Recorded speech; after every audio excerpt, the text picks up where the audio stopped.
이 시간 온라인으로 그리고 현장에서 함께 예배하는 우리 모든 성도님들 주 안에서 사랑하고 축복합니다. 아이들을 키우다 보면요, 아기 때부터 이렇게 한 뭐 돌 좀 지나고 2살, 3살 정도 되면은 아이들한테 이제 부모들이 이제 돈의 개념을 가르쳐 줍니다.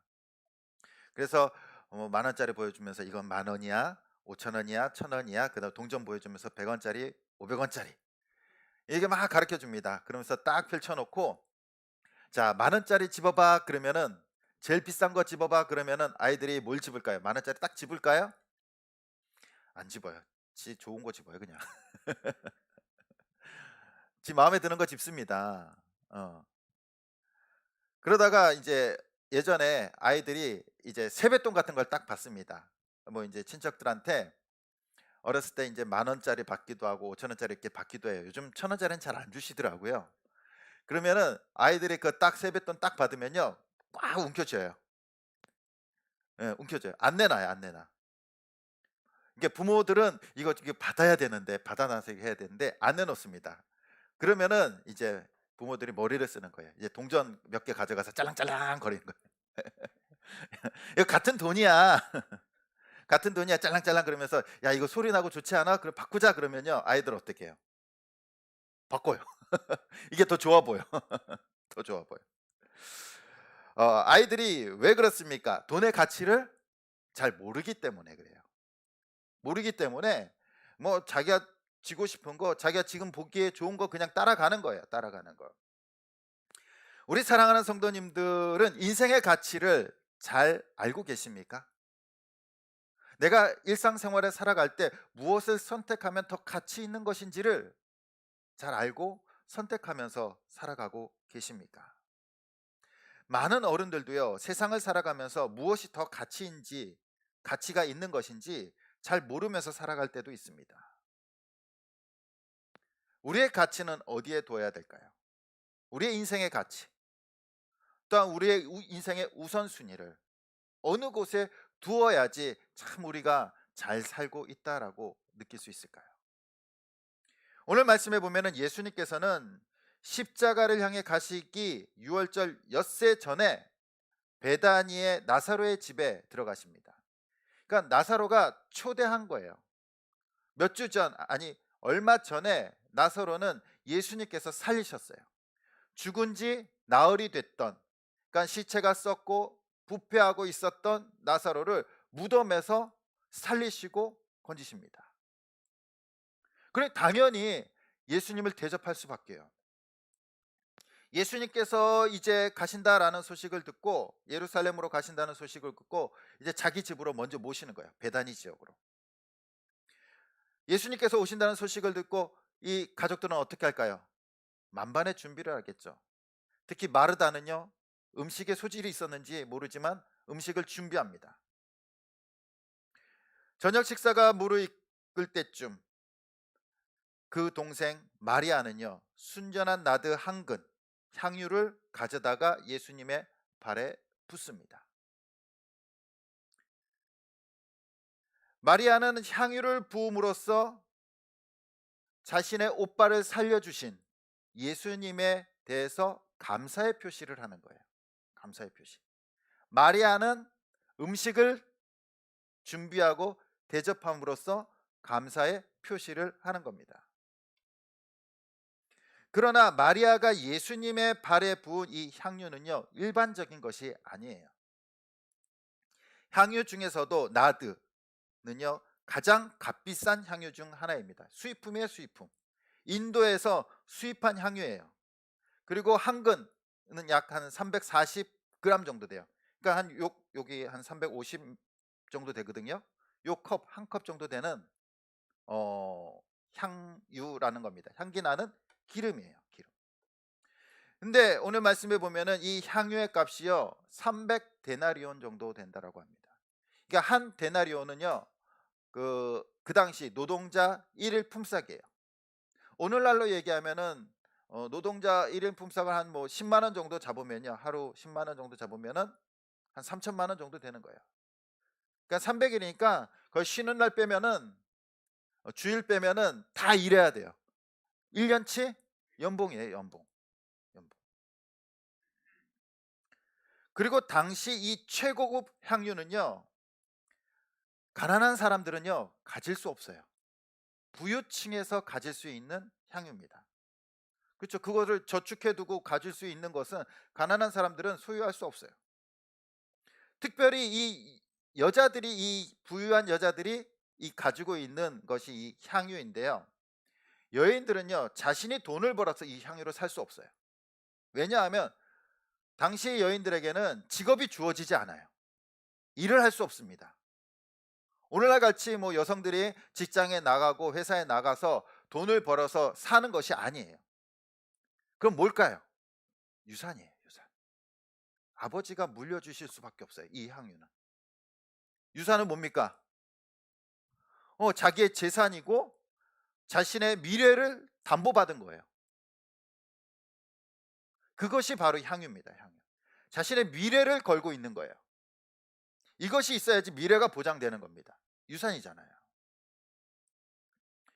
그러나 마리아는요 자신의 오빠를 살려주신 예수님의 발에 자신의 미래가 담겨 있는 이 향유를 다 부어버립니다. 부어버려요.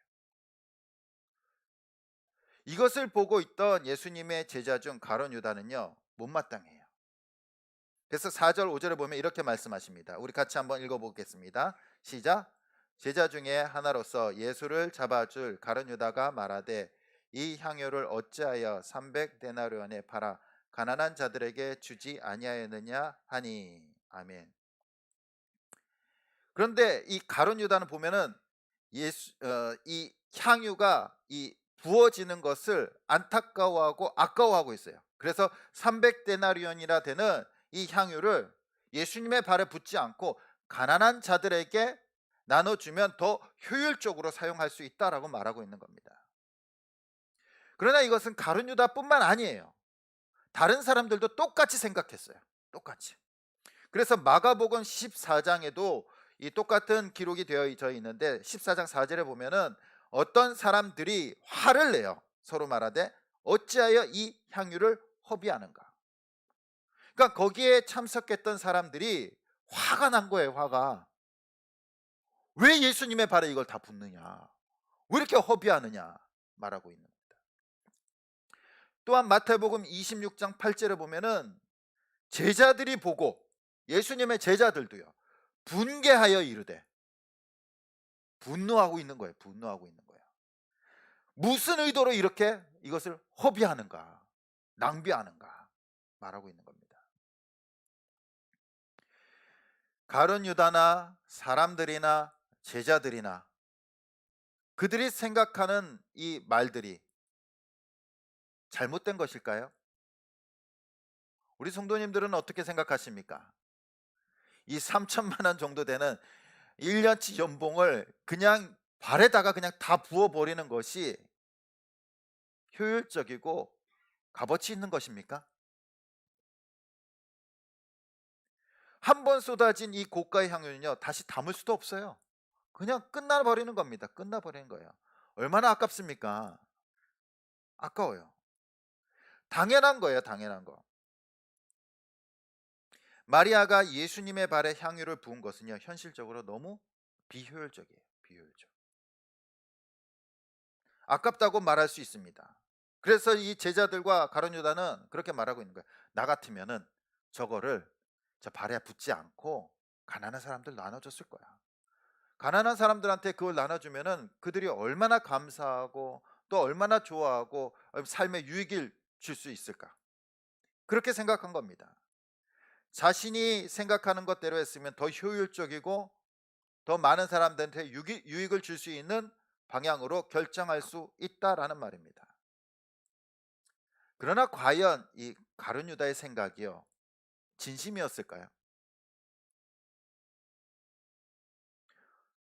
저 향유를 가난한 사람들에게 나눠줬으면 더 좋았을 텐데 그 마음이 진심이었을까요? 만약 그 마음이 진심이었다면요 가룟 유다는 자신의 재산으로 가난한 사람들을 도와주고 있었어야 돼요. 그렇잖아요. 근데 그렇지 않았어요. 오히려 가룟 유다는요 은 30에 예수님을 팔아버립니다. 돈으로 예수님을 파는 자였어요. 그렇기 때문에 지금 가룟 유다가 하고 있는 이 생각은요 효율적이냐 비효율적이냐가 아니에요. 자신은 의롭다라고 보이면서 이중적인 마음을 품고 있는 겁니다. 차라리 그 향유를 나한테 줬으면, 예수님의 제자 중 이 재정을 담당하고 있는 나한테 줬으면 하는 마음인 거예요.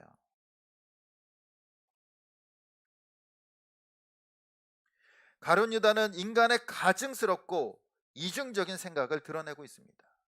사실 그 속에는 시커먼 물질의 탐욕이 들어있는 거예요. 그리고 자신이 마치 깨끗한 것처럼 정의로운 것처럼 이야기하고 있습니다. 가룟 유다뿐만이 아니에요. 거기 앉아 있는 제자들과 사람들도 똑같은 생각을 하고 있는 겁니다. 가룟 유다는 자신이 정의롭고 지혜로운 척하면서 마리아를 비난합니다. 그런데 우리는 이 가룟 유다를 바라보면서 우리도 누구를 비난하고 있습니까? 가룟 유다를 비난하고 있어요. 에이, 저 이중적인 놈, 가증스러운 사람. 야, 저렇게 얘기하면서 예수님을 은 30에 팔어? 어떻게 이중적이고 가증스러울 수 있을까라고 말할 수 있습니다. 그러나 이 모습도, 우리의 이 모습도 가룟 유다와 다르지 않다라는 거예요. 우리가 예수님의 제자였으면 우리는 가룟 유다처럼 하지 않았을 텐데, 우리도 가룟 유다처럼 이중적인 발톱을 숨기면서 신앙생활을 하고 있지는 않습니까?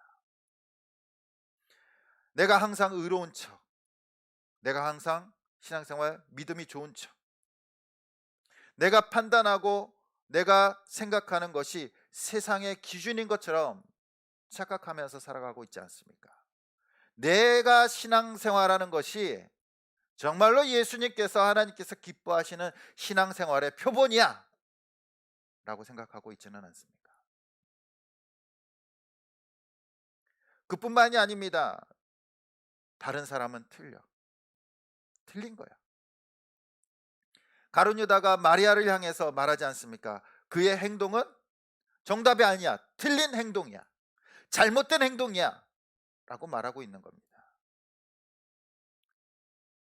우리도 우리의 기준으로 살아가다 보면요 다른 사람을 정죄하고 틀렸다라고 말해요. 남편이 아내를 향해서 당신 이거 잘못됐어, 틀렸어. 아내는 남편을 향해서 당신이 그렇게 행동하는 것은 틀렸어, 잘못됐어 라고 이야기하지 않습니까? 또 아이들을 향해서도 그렇게 얘기합니다. 네 행동은, 일로 와봐, 네 행동은 틀렸어, 잘못됐어, 고쳐야 돼, 고쳐야 돼. 그러다 보면요 분쟁이 일어나고 싸움이 일어납니다. 다른 거죠. 생각이 다를 수는 있죠. 가치가 다를 수는 있어요. 인생의 우선순위가 다를 수 있습니다. 그렇다고 틀렸다라고 말할 수는 없는 겁니다. 그러나 가룟 유다 보기에는 마리아는 틀렸어요. 정답이 아니에요. 그 향유는 예수님의 발에 붓는 것이 아니라 가난한 사람들한테 나눠주든가 자기한테 가지고 왔었어야 했어요. 세상의 관점에서 보면요 마리아의 행동은 굉장히 낭비적인 것이고 허비하는 것이었고 비효율적인 것이었습니다. 그냥 다 부어버렸어요. 제자들도, 아니면 밖에 있는 가난한 사람들도 한 명도 도와주지 못해요. 실질적인 도움을 주지 못합니다. 아니 예수님 외에는요 누구에게도 유익이 되지 못했어요. 그래서 사람들은 마리아의 행동이 틀렸다라고 말하는 겁니다. 그렇다면 과연 가룟 유다와 사람들의 생각대로 마리아가 예수님의 발에 부은 이 향유, 이 사건이요 정말로 비효율적이고 낭비였을까요? 마리아가 예수님의 발에 향유를 부은 이유는요 아주 분명했습니다. 왜 그렇습니까? 자신의 오빠를 살려주셨기 때문이에요. 당시 이 나사로의 집에 아버지가 있었는지 없었는지는 모르겠어요. 아버지는 등장하지 않습니다. 만약 아버지가 없었다면요, 이 마리아와 마르다의 보호자는 누굽니까? 나사로예요. 나사로. 마리아와 마르다는 시집을 가지 않았어요. 오빠가 보호해 줘야 돼요. 시집 갈 때까지. 근데 나사로가 죽어버렸어요. 그럼 마리아와 마르다는 어떻게 됩니까? 일도 할 수 없고 시집도 못 가고 그냥 인생, 요즘 말로 하면 끝나는 거예요. 끝나는 거예요. 나사로가 죽었을 때 마리아와 마르다의 심정은 어땠을까요? 기둥이 사라져 버린 겁니다. 자신의 인생을 보호해 줄 보호자가 사라져 버린 거예요. 아직 살아갈 날들이 많이 남았는데 아무도 보호해 줄 사람 없고 자기를 챙겨 줄 사람이 없어져 버린 겁니다. 나사로가 죽은 거에 대한 슬픔도 있고 자신의 인생 앞으로 어떻게 돼야 되는가라는 암담함과 또한 그런 아픔들도 있었을 겁니다. 그런데 예수님께서 나사로가 죽은 지 나흘 만에 나사로를 살리세요. 살리세요. 그리고 지금은 어떤 현장입니까? 예전에는 정말로 초상집 같이 자신의 인생이 무너져 내리는 그러한 상황이었는데 지금은 그 오빠가 버젓이 살아가지고 자신의 눈앞에서 많은 사람들과 함께 음식을 먹으면서 이야기 나누면서 웃고 있는 거예요. 어느 누가 감동이 안 되겠습니까? 마리아는요, 그 광경을 보면서 감사하지 않을 수 없었어요. 어차피 그 향유, 오빠가 죽으면 의미가 없는 거예요. 그런데 예수님께서 살려주셨기 때문에 자기가 가장 가치 있는 것, 값어치 있는 것이 무엇일까? 그것을 드리고 있는 겁니다. 드리고 있는 거예요. 세상적인 액수로는 정말로 그 비싼 향유지만 마리아가 그 향유를 예수님 앞에 드렸을 때, 예수님의 발에 쏟았을 때 그의 마음은 즐거움이었을까요? 아니면 아까움이었을까요? 기쁨과 즐거움이었어요. 하나도 아깝지 않아요. 한 방울도 아깝지 않습니다. 그 향유의 값은요, 가치는요, 자신의 인생의 가치였고 그리고 오빠의 생명의 가치였어요. 생명의 값이었어요. 하나도 아깝지 않아요. 하나도. 오늘날 뭐 세계 음악을 주름 잡는 가수가 우리 잘 알지만 우리나라의 BTS라는 그룹입니다. 그렇죠. 근데 그 팬클럽을 아미라고 해요. 아미 군대. 거기에 들어가면요, 회비를 내야 돼요. 아미에 뭐 많은 액수는 아니에요. 근데 BTS를 좋아하는 그 팬들이 그 팬클럽에 내는 그 회비가 아까울까요? 안 아까울까요?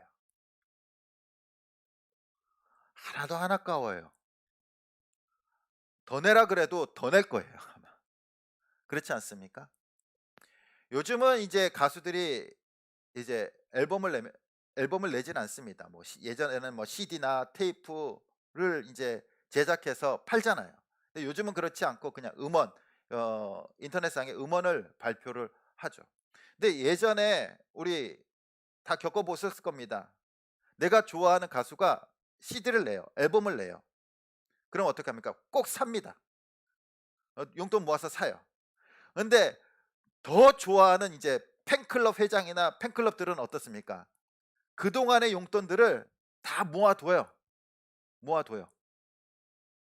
아버지가 돈 준 용돈 뭐 몇십만 원이든 뭐, 그러니까 평소 때 모아둡니다. 그리고 좋아하는 오빠라든지 누나가 앨범을 딱 내면, CD를 내면은 그 돈 다 털어서 사요. 10장이든 20장이든 다 삽니다. 그거 다 사버려요. 그리고 가지고 있다가 막 친구들한테 그냥 공짜로 나눠주는 거예요. 그렇잖아요. 공짜로 막 나눠줘요. 이거 한번 들어보라고 막 나눠줘요. 그 학생의 마음이 자기가 좋아하는 가수의 그 CD를 사 가지고 막 수십만 원 그동안 진짜 뼈 빠지게 모아뒀던 용돈 털어 가지고 다 사고 나서 나눠주는 그 마음이 아까움일까요? 기쁨일까요? 기쁨이에요. 우리가 보면요. 야, 저는 미쳤다 그럴 거예요. 그죠? 제정신 아니다, 야. 그거 하나만 사면 되지. 어? 그거 수십 장 사가지고, 어? 그걸 그냥 공짜로 나눠줘요. 근데 그 아이는요, 기쁨이에요. 왜 그렇습니까? 내가 내 좋아하는 오빠를 위해서 아니면은 뭐 누나를 위해서 내가 뭔가라도 할 수 있었다라는 그 행동 자체가 그에게는 기쁨과 즐거움이에요. 행복이에요. 다 줘도 아깝지 않아요. 하물며 마리아는요, 어떻습니까? 자신의 오빠를 살려준 예수님이에요. 자신의 인생을 살려준 예수님이에요. 어떠한 것을 드려도 하나도 아깝지 않아요. 아니, 향유가 하나였길 망정이지 한 두세 개였으면요, 그것도 다 드렸을 판이에요.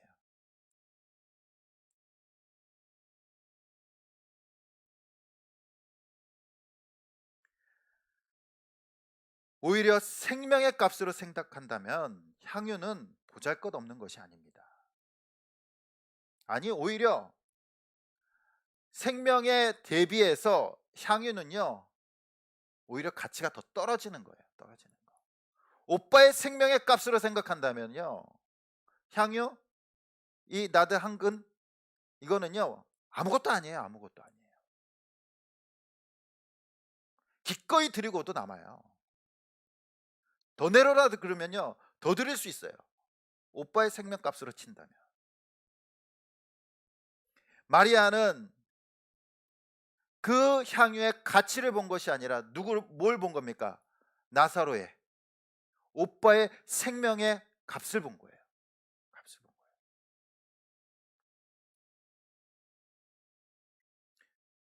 마리아는 향유를 예수님 발에 부으면서 예수님을 좋아하고 감사하는 차원을 넘어섭니다.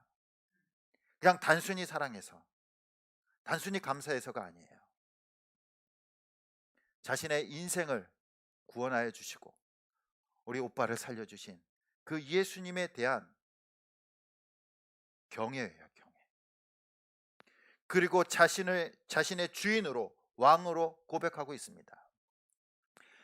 이스라엘에는요, 기름을 붓는다는 것은 누구에게 기름을 붓냐면요, 왕과 제사장과 선지자예요. 이 마리아가 예수님 앞에 기름을 부었다는 것은 예수님을 자신의 왕으로 고백하고 있는 거예요. 왕으로. 당시 왕이 누굽니까? 헤롯이에요. 로마는 황제, 로마 황제, 가이사. 그러나 마리아에게 있어서 자신의 왕은 예수님이에요. 예수님. 우리나라 대통령은 분명히 청와대에 있습니다. 그런데 우리 삶의 왕은요, 다 각자가 다 다를 수 있어요. 그렇지 않습니까? BTS 얘기를 해서 또 그렇지만 BTS 아미들에게 있어서 마음의 왕은 누굽니까? BTS예요. 영웅 시대의 팬클럽 왕은 누굽니까? 이명웅이에요. 그렇지 않습니까?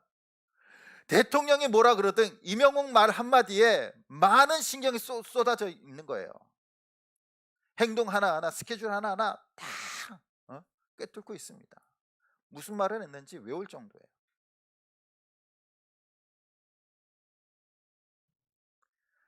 세상의 왕은 있지만 마음의 왕은 다르다는 겁니다.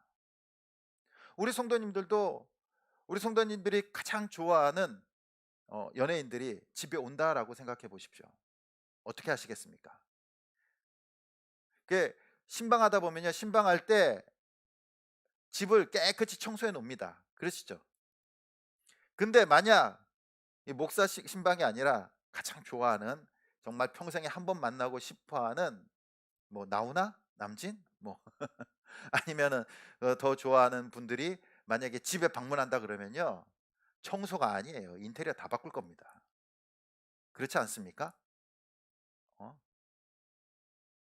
가구들도 막 새 걸로 바꿔 놓을 수도 있어요. 근데 그것이 아깝습니까? 아깝지 않아요. 뭐 바꿀 거 없나? 더 새로 살 거 없나? 막 접시, 포크 다 새로 사 버려요. 온다 그러면은.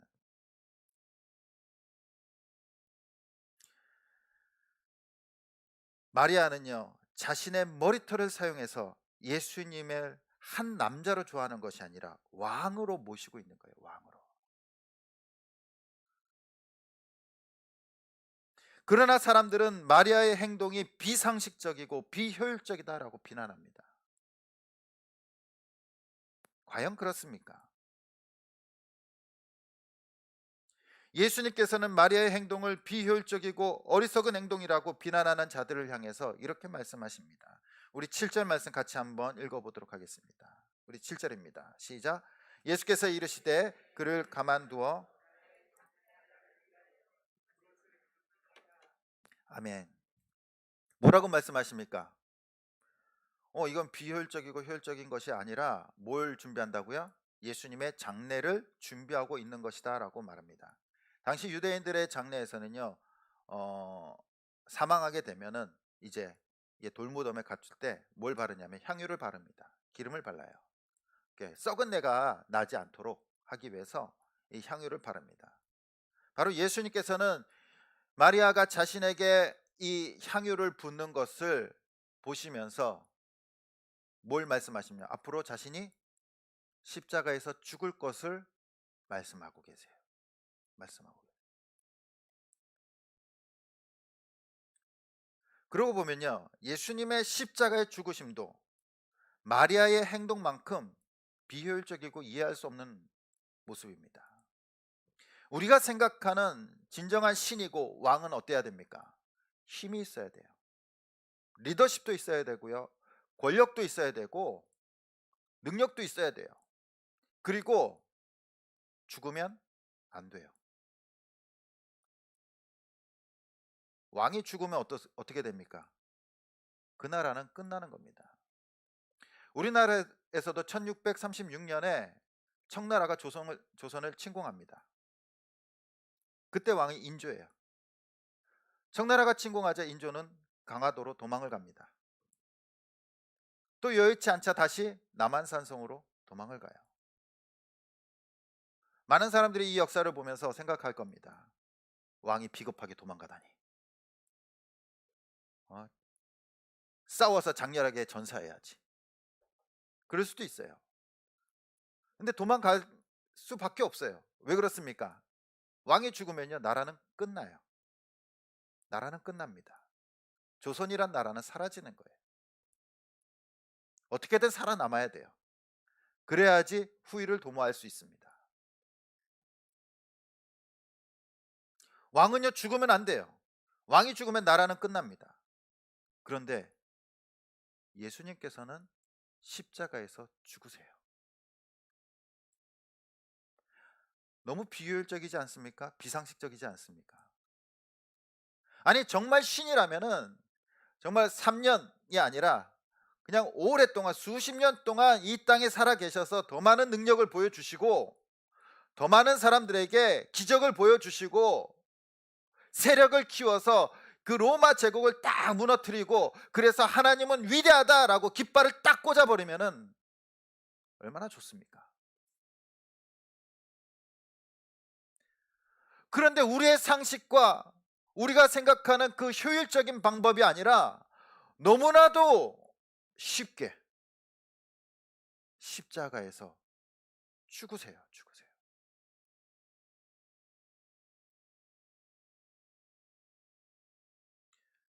예수님께서는 자신을 십자가에 자신을 내어 주십니다.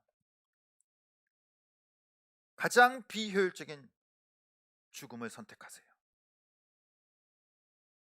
그런데 세상의 기준으로 보면요. 세상의 정치적인 관점에서 보면은 예수님은 굉장히 비효율적입니다. 그냥 3년 공생애 동안 사역하시다가 그냥 십자가에서 죽으신 거예요. 그러나 그의 죽으심이 있었기 때문에 온 인류에게 새로운 생명이 시작되었습니다. 그 십자가의 죽음은요, 바로 인류의 생명의 값이었어요. 생명의 가치라는 겁니다. 그래서 그 가치는요, 측량할 수 없어요. 측량할 수 없어. 생명을요, 효율적이다, 비효율적이다, 그 가치를 측량할 수 있습니까? 그래서 그 가치를 측량할 수 없기 때문에 비효율적이에요. 생명은요. 생명은 가치를 따질 수 없습니다. 절대적인 가치예요. 절대적인 가치. 오늘날 우리 신앙인들은요, 신앙생활하면서 또 교회 생활하면서 효율성과 비효율성을 많이 따집니다. 특히 요즘은 전도에 대해서 비효율적이다라고 말하는 사람들도 있어요. 선교에 대해서도 마찬가지입니다. 교회 재정을 딱 드렸는데 한 명도 전도되지 않아요. 교회 재정으로 선교비를 보냈는데 선교지가 변화가 없어요. 그래서 재정을 투자한 만큼에 비해서 이 전도와 선교는 비효율적이다라고 말합니다. 그래서 줄여버려요. 줄여버려요. 구제 사업도 비효율적이다라고 말하는 사람들도 있습니다. 전도, 선교가 되지 않기 때문에 경제학적으로 말하면 그것은 비효율적이고 가성비가 떨어지는 거예요. 그러나 우리의 신앙은요, 효율성으로만으로 신앙생활을 할 수 없습니다. 만약 우리가 신앙생활에 효율성을 따진다면요, 우리는 결코 믿음을 지킬 수 없어요. 신앙생활을 할 수 없어요. 우리 성도님들 기도 많이 하시잖아요. 내가 바쁜 시간에 하나님 앞에 기도하고 매달리고 눈물을 뿌리는데 응답이 없어요. 이거 뭡니까? 내가 기도에 투자한 것만큼 응답이 없고 열매가 없기 때문에 이거는 비효율적이라는 거예요. 그것을 느끼는 순간 어떻습니까? 기도하지 않아요. 기도하지 않아요. 말씀을 읽는 것도 마찬가지입니다. 말씀을 매일 5장, 10장씩, 3장씩 꾸준하게 읽는데 머리에 남질 않아요. 머리에 남아있질 않아요. 그러다 보면 어떻습니까? 머리에 어차피 남지도 않는데 멈춰버리는 겁니다. 비효율적이다라고 생각하는 거예요. 말씀 있는 것이. 주일날 시간을 쪼개서 예배를 드리는데 우리의 삶의 변화가 없어요. 예배는 비효율적이야. 그러면서 예배를 드리지 않습니다. 우리가 신앙생활 하는데 시간과 노력과 물질을 드리는데 축복도 없고 변화도 없고 되는 게 없어요. 신앙생활, 교회생활 비효율적이야. 시간 대비, 노력 대비 비효율적이야. 안 한다는 겁니다. 효율성을 따지면요, 믿음을 지킬 수가 없어요. 신앙을 지킬 수 없습니다. 우리가 신앙생활하고 믿음 생활하는 것은 효율과 비효율성으로 하는 것이 아니라 생명의 가치로 하는 겁니다. 생명의 가치로. 그래서 신앙생활은요, 비효율적이에요. 세상의 가치로 따질 수 없기 때문에. 신앙은 항상 세상에서 바라볼 때요, 비효율적이에요. 야, 저렇게 열심히 하는데, 저렇게 기도하는데, 저렇게 말씀 있는데, 달라지는 것은요, 하루에 막 1mm씩 달라지는 거예요. 보이질 않는 겁니다. 그러니까 비효율성이야. 할 필요 없어. 마리아의 섬김, 세상적인 가치로 보면요, 어리석고 비효율적인 행동을 한 거예요. 허비한 겁니다. 세상의 가치로 보면. 예수님께서 십자가에서 죽으신 거 비효율적이잖아요. 왕이라면, 신이라면 오래 살아서 더 많은 능력을 보여줘야지. 왜 그렇게 허무하게 죽습니까?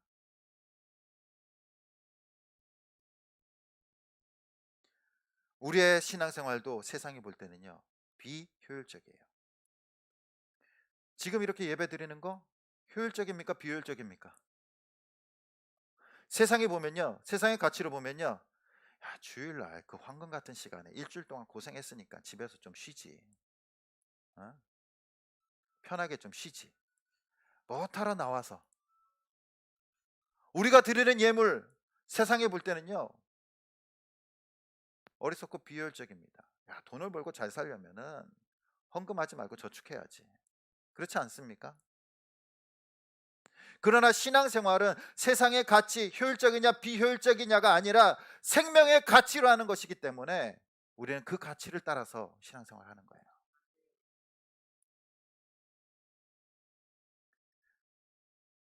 예수님께서 주신 생명, 그것은요, 가치를 따질 수 없는 겁니다. 효율성을 따질 수 없는 거예요. 생명은요, 절대 가치예요. 생명으로 시작하는 감사고, 생명으로 시작하는 기도고, 생명으로 드리는 말씀이고, 생명으로 드리는 예물이고 예배이기 때문에 그것은 효율성을 따질 수 없는, 계산할 수 없는, 이 세상에서 가장 가치 있는 삶인 줄 믿습니다. 우리는 세상의 가치가 아니라 생명의 가치로 살아가는 사람들입니다.